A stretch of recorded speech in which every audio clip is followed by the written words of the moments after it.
দক্ষিণবঙ্গের একাধিক জেলায় বজ্রবিদ্যুৎ সহ ভারী বৃষ্টির সতর্কতা জারি করেছে আবহাওয়া দপ্তর। প্রবল বর্ষণের সম্ভাবনা রয়েছে।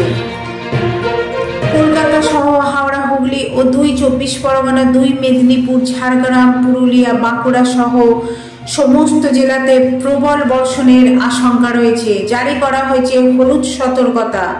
পাশাপাশি শনি ও রবিবার, সোমবারেও হলুদ ও কমলা সতর্কতা জারি থাকবে।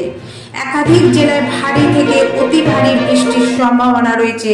সাথে ঝোড়ো হাওয়া, গতিবেগ থাকবে 30 থেকে 40 কিলোমিটার প্রতি ঘন্টায়। পাশাপাশি উত্তরবঙ্গেও চলবে বজ্র বিদ্যুৎ সহ বৃষ্টির প্রবণতা।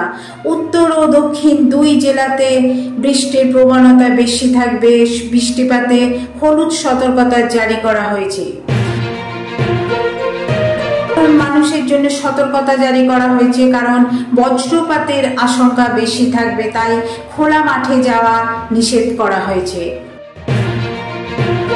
সূত্রে আরো খবর, 2 চব্বিশ পরগনা, 2 মেদিনীপুর, ঝাড়গ্রাম, পুরুলিয়া, বাঁকুড়া, 2 বর্ধমান, বীরভূম, নদিয়া, মুর্শিদাবাদ বজ্রবিদ্যুৎ সহ প্রবল বর্ষণের আশঙ্কা রয়েছে। জারি করা হয়েছে হলুদ সতর্কতা। পাশাপাশি শনি ও রবিবার, সোমবারও হলুদ সতর্কতা জারি থাকছে। একাধিক জেলায় ভারী থেকে অতি ভারী বৃষ্টির সম্ভাবনা। হাওয়া অফিস আরো জানিয়েছে ঝোড়ো হাওয়া থাকবে, গতিবেগ 30 থেকে 40 কিলোমিটার প্রতি ঘন্টায়।